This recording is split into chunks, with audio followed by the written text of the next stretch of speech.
Hi! Can you believe it's been a week? A week? Boy, has it been a week. You know what is so crazy is I watched the This Girl Is on Fire video this morning, and I've realized I have another little fire to mention.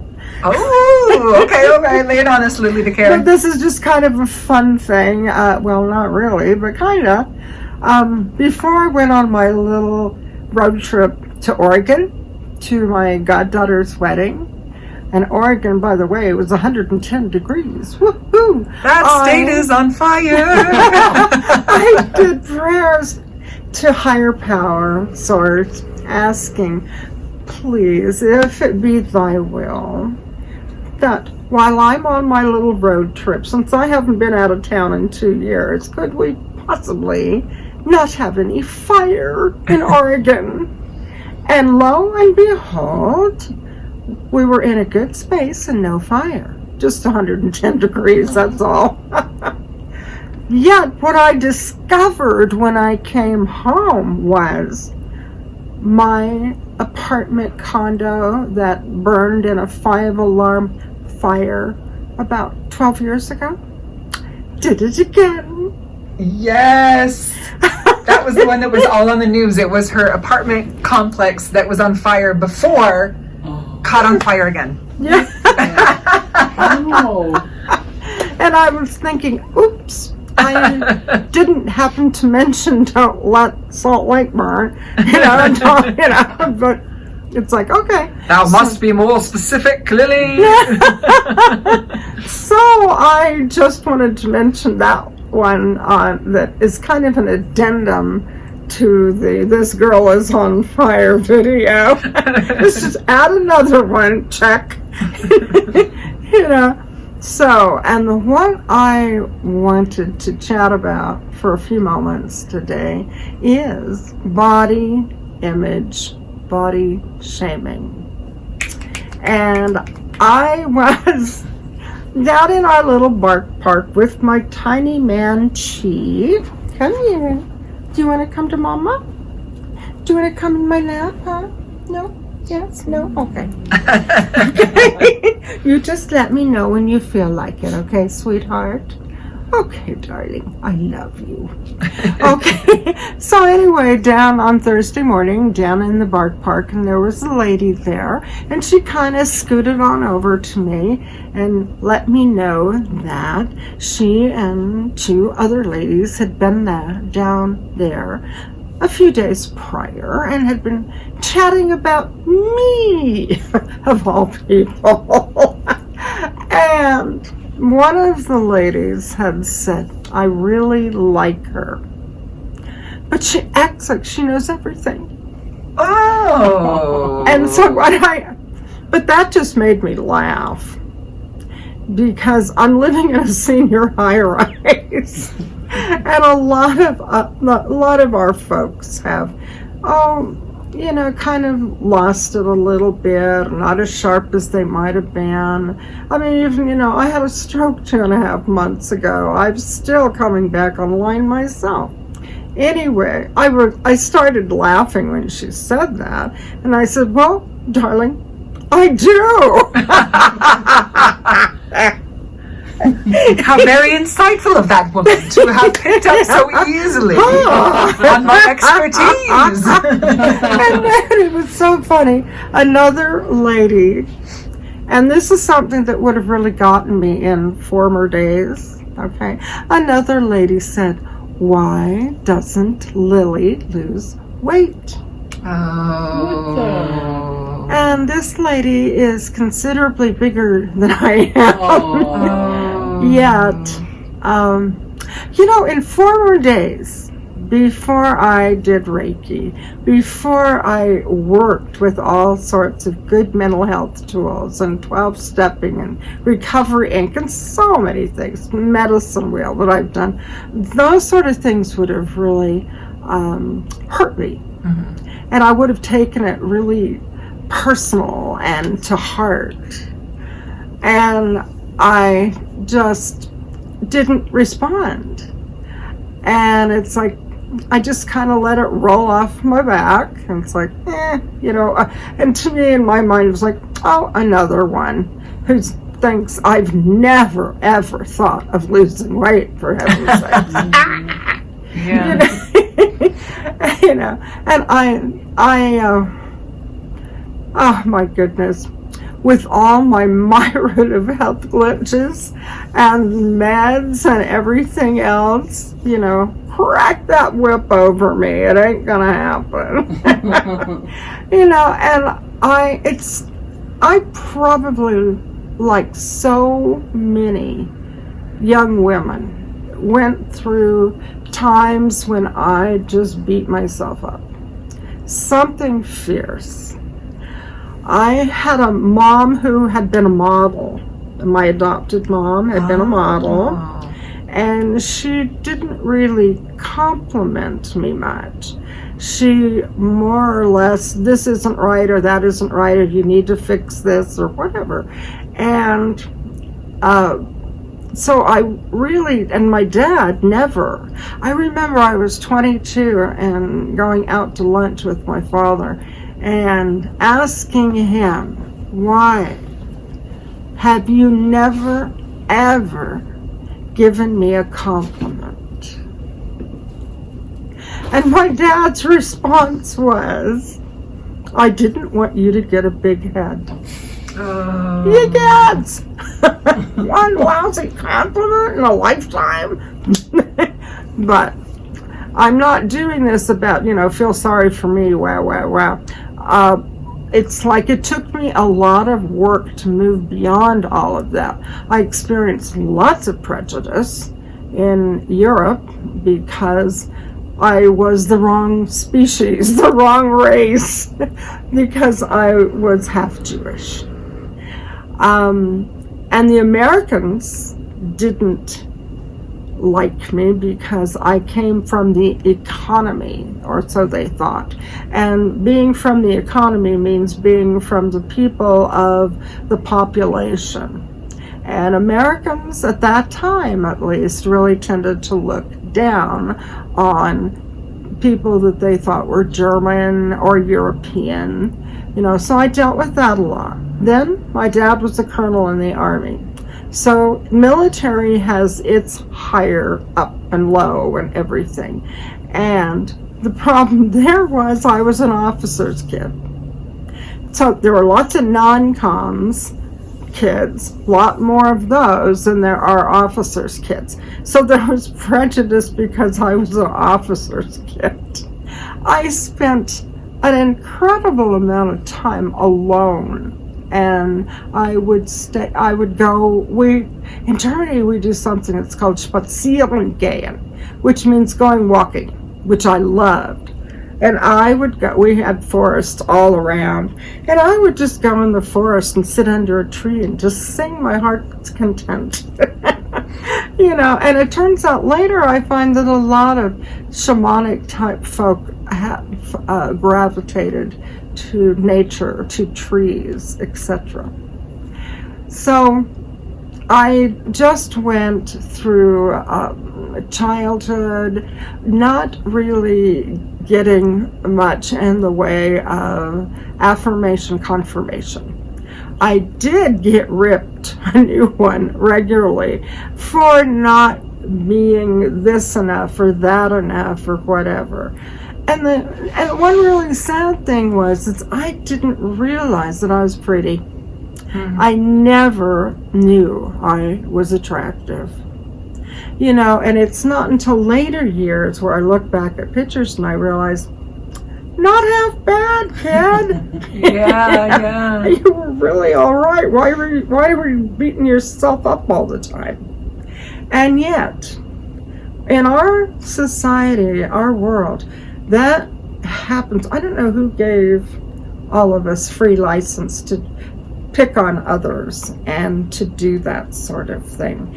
And why, when we're supposed to be learning love and how to have affection and heart and kindness and compassion for others, how can we nitpick about this. If you're going to love someone, love them. And that's something I've really learned from my dogs, is unconditionally. And they accept me no matter what I look like. Did I brush my teeth, comb my hair, or makeup? They don't care. They're just ready to snuggle up with me. And I feel like we could learn a lot from our critters, our babies who just love us. And that, I think, is Creator's way of telling us how we are to embrace others, rather than nitpicking. And I don't know why people are so proud of themselves for ripping somebody else who is fat. I have always been a good-sized gal, but I was never really heavy until after pregnancy. And then I have no thyroid.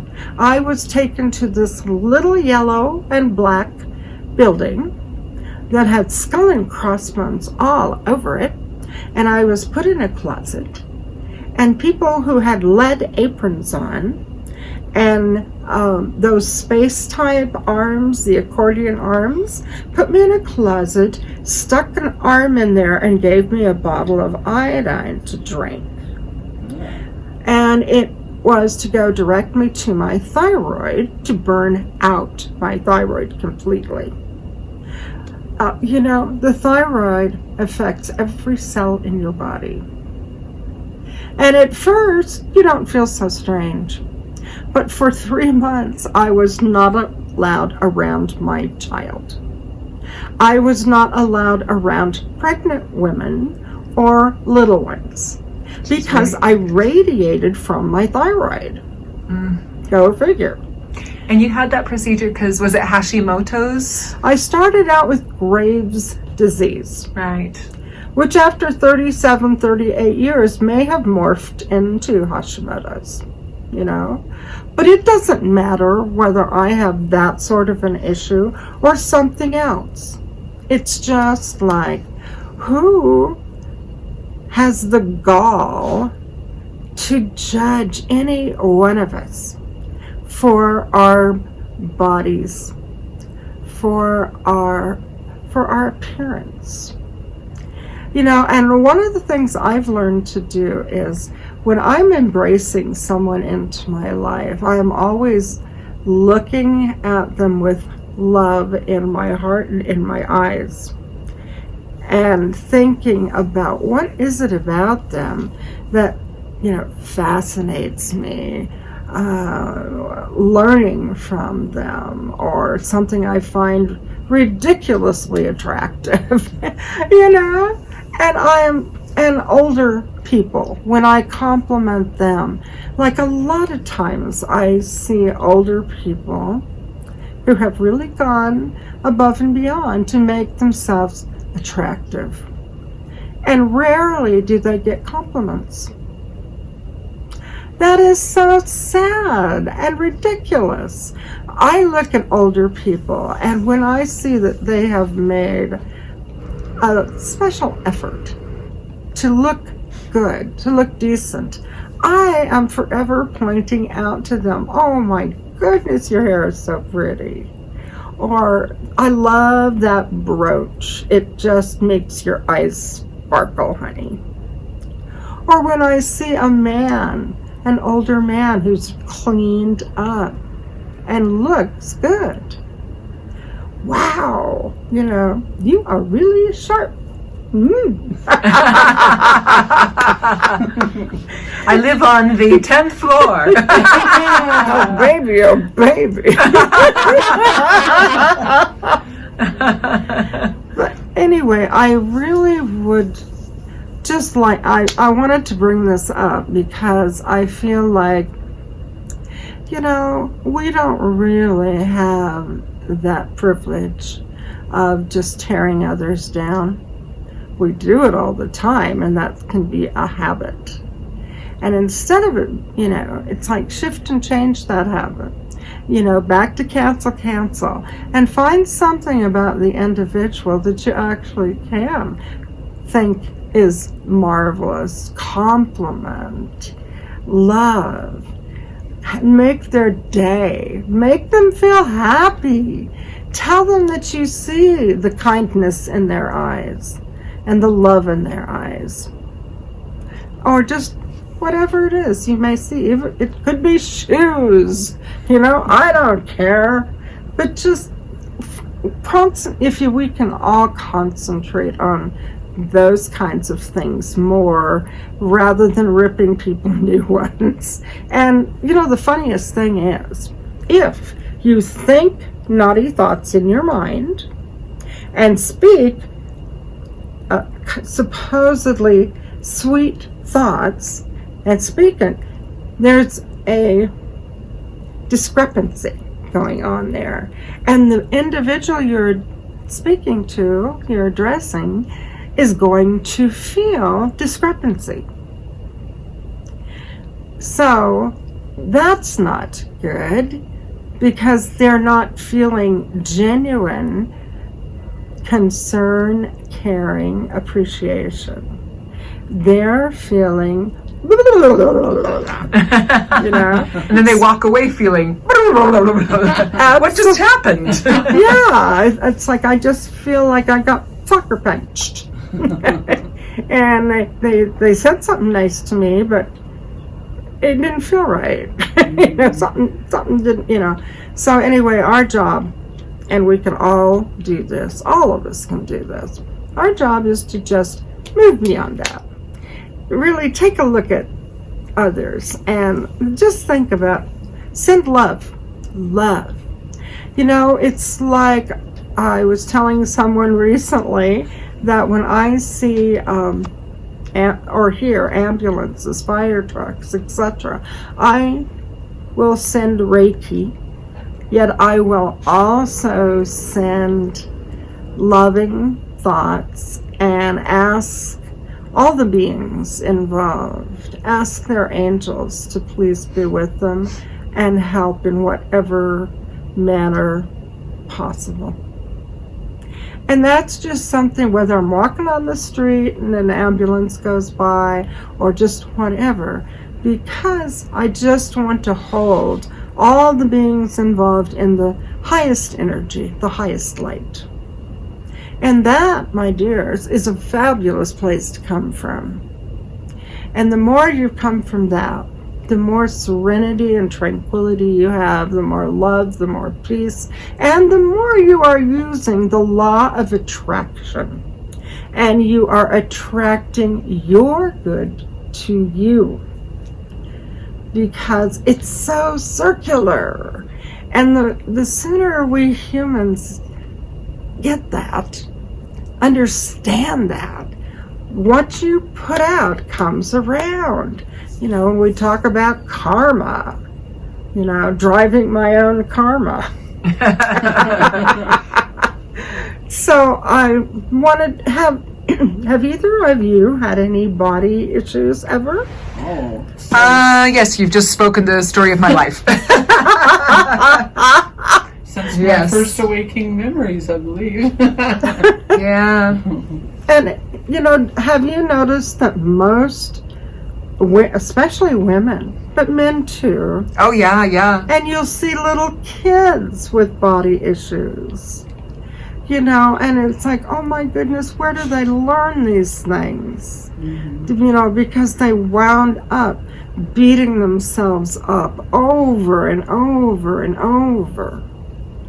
And what an ugly thing to do to another being.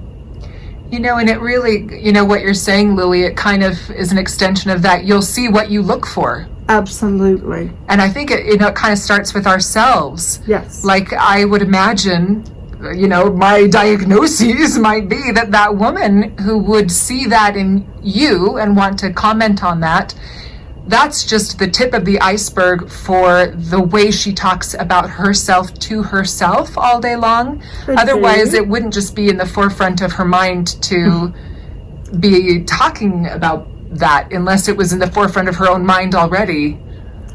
Well, I agree, could be, you know. And it's like, I know that I'm round.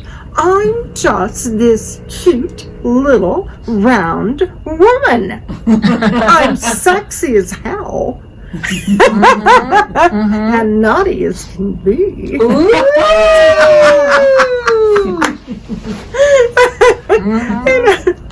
I'm me. I love that song in The Greatest Showman, the song about this is me. You know, watch out, 'cause here I come. This is me. I just love that. That is so fabulous. And I also like the one about, is it 1,000 Dreams? Oh, yeah. Oh, yeah. I just love that. Every night I lie in bed. Yeah. So it's like, yeah. Anyway, I would like to just plead with you to shift and change thinking if you have any tendency to be judgmental, to be unkind to yourself, then and to others. You know, how has it devastated you? Well, I think what really stands out for me is, you know, you've had to work with me for over 20 years on this stuff. Yeah.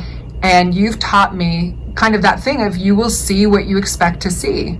If I am looking in the mirror and the thoughts that are going through my head are, oh, I'm so fat, I need to lose weight, those thoughts don't change depending on what weight I am.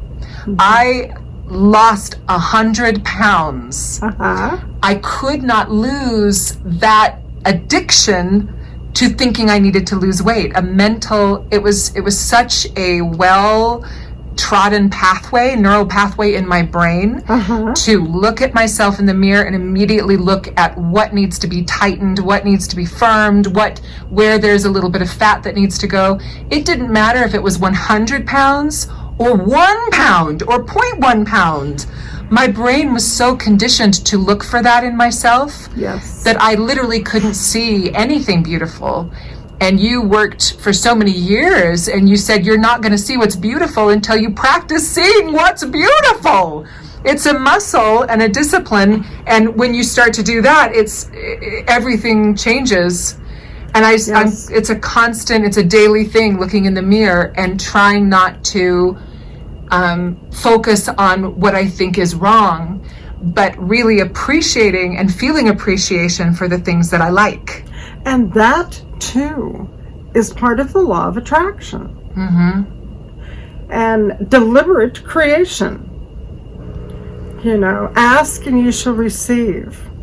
And it's like, when it is so ingrained and it's so what one believes, I'm not attractive, I've got, you know, a big nose, I've got a big fanny, you know, my gut, blah, blah, blah.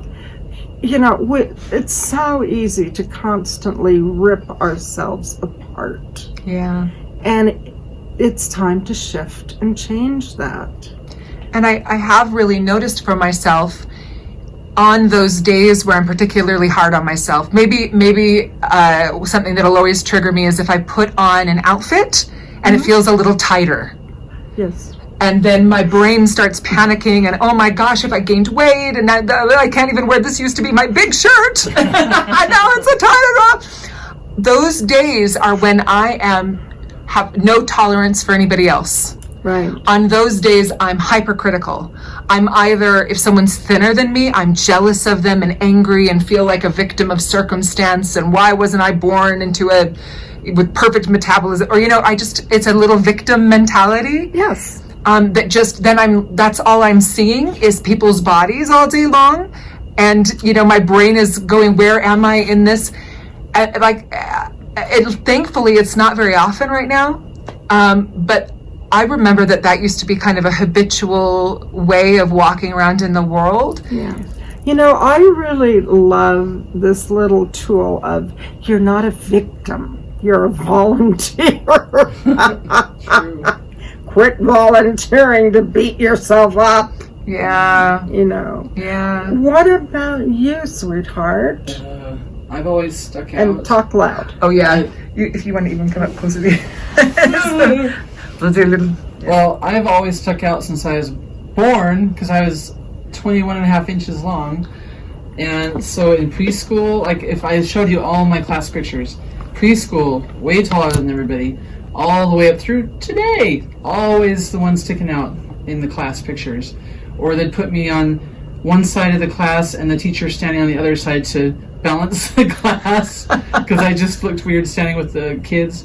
So I have always wanted And people thinking you were the substitute teacher. Yes, in 4th grade, our first day at school in California, Mom told me to wear a dress. So I wore a dress, came to school. They thought I was a substitute teacher because I was taller than the regular teacher in 4th grade. Oh. So, and we were in dance school, and there was a point when I was 8 when I was too big for the 8-year-old costumes, and so they had to order one from the adult catalog, so the sequin design was different on mine than everybody else. So I've spent my whole life feeling like an alien from another planet, and I don't understand how it would be nice to have a human-sized body. You know, I have a just wanting to disappear, to fit in, to blend in. And I have always thought you were like a goddess. Oh. And I remember there was a model called Verushka, and she was this 6-foot-something tall, beautiful, svelte, sexy, powerful woman. And it's like stepping into your power, like when you belly dance. Stepping into your power and owning it. Mm-hmm. Owning that you are a sensual, sexual, fun, intelligent human who can play, like when you have that beautiful long gorgeous hair down to your butt and you dye it pink. I mean, those things are marvelous. Mm-hmm. I love to play and be creative with color, with fashion, with accoutrement. I just love to play. And that's what I think dressing and makeup and stuff is for me, is creative play. Mm-hmm. Mm-hmm. And a lot of people, we all have our little uniforms, except for me. I don't have a uniform. Unless on my, so-called not so good days, I'm wearing, long black dresses and looking like, the Witch of the West. Just let me cast my spell on thee.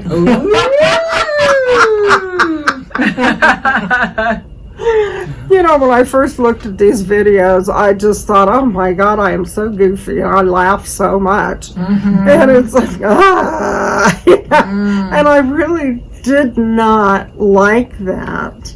But now when I'm looking at them, I'm just having fun. Mm-hmm. And I'm so grateful that we're doing this, because it's really fun for me. Mm-hmm. And then I don't have a script when I do this. So I go back when Stacy, puts them up online, and I go back and I look and I have so much fun learning what I've been teaching. Yeah. Because it's like, oh my gosh, I know that. I knew that. I've been teaching that. Good grief. So I want to ask you a question. Yes. On behalf of somebody out there who was just body shamed, whether it was by their own head, yes, or somebody making a comment. Yes. How do you pick yourself up when you've been hit like that, and your kind of some old wounds have reopened? Right. Well, first of all, it's acknowledging that has occurred. Okay? Acknowledging that's why you're feeling badly, is because somebody's just, slam dunked you, just owied you. And it's also, for one thing, one of the things I did is I looked at how I'm handling it today versus how I handle it yesterday, or, 10 years ago, or on and on. It's like I seem to be much more mature, and I seem to be addressing things that I think are a lot more of a priority. Taking a look at how far I've come, how far you've come. You know, it's like, wow, I can remember when and how much pain that was, and panic, and now I've got a husband that loves me, who thinks I'm a statuesque I know, his beer goggles I'm grateful for. Eternal beer goggles. Well, he sees you as you actually are. He doesn't see you the way you see yourself. No, and it's keep working on that picture that you have in your mind, darling, of you. Because the truth is, the people who love you see you as voluptuous, as the goddess. You know, who's just standing in her power. Your tattoo. Yeah. That's what we see when we look at you. That's right. That's my goal. And you, I have always found you to be just darling, to just be so pretty. And I used to think I could slap myself. She's talking to Stacy on this one.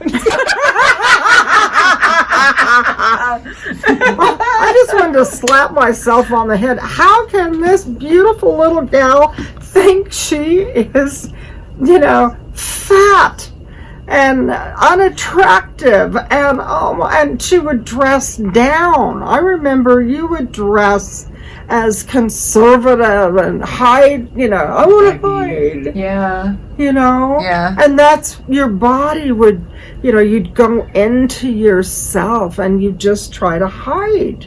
You wouldn't like be out there and owning who you are. You've changed so much. Thank you, God got us. HP. And Lilli DeCair. Girl blunder. Okay. And do you know what else kind of strikes me is so I heard at one point, and this really resonated, nothing teaches a young girl how to look at herself and talk about herself more than the way the women around her look at and talk about themselves. Yes. And so I think we might have even had this conversation of, you know, my mom's done so much work on herself, and I hope she won't mind me saying, but as a little girl, I just thought she was the most stunningly beautiful woman that I had ever seen, and I have pictures to back that up. I am not alone. She is pretty. Just gorgeous. Yes. And it would flummox me that I would just look at her and sometimes get shy by how pretty my mom was. And when I would tell her, "Oh, Mom, you're so beautiful," she'd be like, "Oh no, look at this," and she would instantly want to point out to me the flaws. Yeah. We learned the word thunder thighs from Mom. Oh yeah. Oh, I'm sorry. Oh. And she was doing her best, and that was how she was trained, and that's how I think a lot of women and men were always taught to view themselves as works in progress, and that they weren't going to get better unless they really found fault with where they currently were or something like that. I also, you know, our partners too. I had a husband that said, well, one of his names was Whale on the Beach. How painful. About you? Yeah. Whoa. You know, how painful. You know, when people are ripping you apart. Your intimate partner. Yes. Instead of, ripping you apart, instead of holding you up, right? Oh, that makes me... Is he still alive? Do you need some ladies to get in a van? Because that is not on, sir. Well, you know, that's also, I think, how a lot of people in abusive relationships, because you hear those derogatory terms so much thrown at you, you know, that after a while you kind of submit and succumb to what they're saying, and you feel less than. And it's really hard to pull yourself up by the bootstraps. And we have that shaming. That, I think body shaming is a huge thing, especially in our culture. Mm-hmm. You know, in Europe, it's not nearly so bad. There's nudist beaches, you know, people are fine just strolling around in their whatevers. In their meat suits. Yes. Little spirits walking around in their meat suits. Look at the suit this time that I'm wearing. It's so And fun. take a look at the craziness that we have over art, statues, and being offended in our culture that a pee-pee showing. Or boobies. Boobies. And then take a look at how sad people can be, women can be, and when we have like breast cancer. And we've had to have a hysterectomy, or we've had one breast, downsized because of cancer. And how we take a look at, and I had a girlfriend who is absolutely gorgeous. Her name was Shoshana, and she was a belly dancer and a flamingo dancer, and totally gorgeous.